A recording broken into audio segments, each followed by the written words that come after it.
అఘోరి అనే పదము చాలా పెద్దది అది. సో వాళ్ళు ఎక్కడ ఉంటారంటే ఉజ్జయినిలో మనం వెళ్ళాం యాత్రకి. ఉజ్జయిని యాత్ర వెళ్ళినప్పుడు అక్కడ అఘోరి అంటే కొంతమంది డబ్బులు అడుక్కుంటూ ఉంటారు. నాతో పాటు వచ్చిన వ్యక్తి మొక్కే పోతుంటే మొక్కద్దు, మామూలు ఆయన నీకు అనిపిస్తే డబ్బులు ఇవ్వు అన్న. సో అదొక రకము. సరే అయిపోయింది. మళ్ళీ కాశీకి వెళ్ళాం మేము. కాశీకి వెళ్ళి స్నానాలు చేసి గంగాహారతి పైకి వస్తుంటే అఘోరి వెనకాల 4 మనుషులు అంటే వేరే వాళ్ళు ఆయన వెళ్తుంటే ఇలా అనిపించింది. మా ఇద్దరు మేము ఇలా ముక్కున్నాం. సో అలా అనిపిస్తుంది మాకు. అసలైన అఘోరాలు ఎక్కడ ఉండరు. అప్పుడు చెప్తున్నా ఇప్పుడు చెప్తున్నా వాళ్ళు ఎక్కడ ఉంటారు. ఇలా సనాత ధర్మం అడ్డం పెట్టుకొని ఒక అఘోరం ముసుకేసుకొని జనాలని మాయ మాటలు చెప్తూ డబ్బులు ఆ రోజు నేను చెప్పలే డబ్బులు తీసుకోలేదని. ఈరోజు డబ్బులు తీసుకుంటున్నాయి ప్రతి జనాల దగ్గర. మాయ మాటలు చేసి పూజలు చేసి ప్రతి చేస్తానని డబ్బులు తీసుకొని జనాలని మాయ మాటలు మంత్రాలు అది నేర్పించి అన్నీ చేసి ఇప్పుడు ఒక కొత్త నాటకం లాగా చేస్తుంది.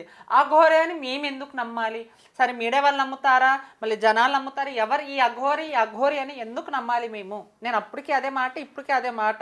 సనాత ధర్మం పోరాడే కదా వచ్చినప్పుడు ఎంతమంది లేరు అఘోర. వాళ్ళకంటే ఒక ఆశ్రమం ఉంది, వాళ్ళకంటే ఒకటి ఉంది, శిష్యులు ఉన్నారు. ఈమె కారులో సనాత ధర్మం అంటే ఆమెకు తెలిసింది ఏంటంటే పోలీసుల మీద దాడి చేయడము. ఒక అఘోరి పోలీసుల మీద ఎట్లా చేయి చేసుకుంది.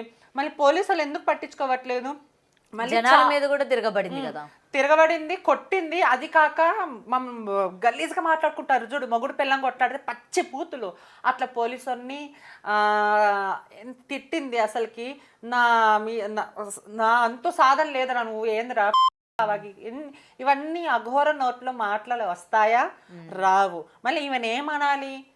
ఎందుకు ఇలా చేస్తుంది? ఎక్కడిపైనా పబ్లిసిటీ కావాలి మీకు.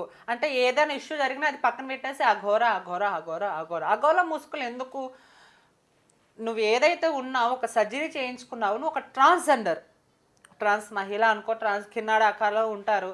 మళ్ళీ నువ్వు ఇవన్నీ పక్కన పెట్టి ఇక్కడికి వచ్చి ఏంది తెలంగాణ ఏపీ ఏంది దళిద్రం మాకు అని అనిపిస్తుంది. నాకే కదా చాలా మందికి అనిపిస్తుంది దళిద్రం ఎందుకు అని.